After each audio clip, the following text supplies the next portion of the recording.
એક હતું સરોવર. એ સરોવરના કિનારે એક પક્ષી રહે. એ પક્ષીને 2 ડોક, 2 મોં ને 2 ચાંચ, પણ પેટ એક જ. સુંદર પક્ષી સરોવર કાંઠે ફરતું હતું.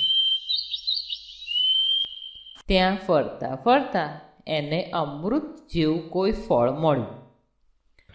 એ પક્ષીના પહેલા મુખે આ ફળ ચાખી જોયું. કેવું અમૃત જેવું છે આ ફળ? પક્ષીના બીજા મુખને આ ફળ ચાખી જોવાનું મન થયું. લા, હવે અડધું ફળ મને ખાવા દે. ફળ હું ખાવ કે તું, શો ફેર પડે? આપણું પેટ તો એક જ છે ને. આમ કહી એ ફળનો છેલ્લો ટુકડોય પહેલું મુખ ખાઈ ગયું ને હસવા માંડ્યું.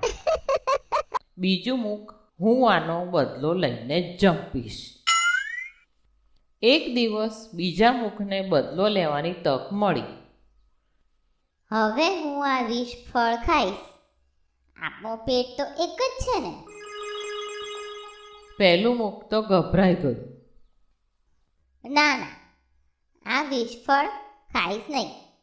નહીતર આપણે બેય મરીશું, કારણ કે આપણું પેટ તો એક જ છે.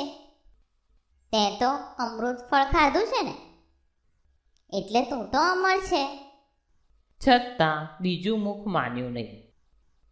એ વિષ ફળ ખાઈ ગયું. વિષ પેટમાં ગયું. બંને મુખ તરફડ્યા.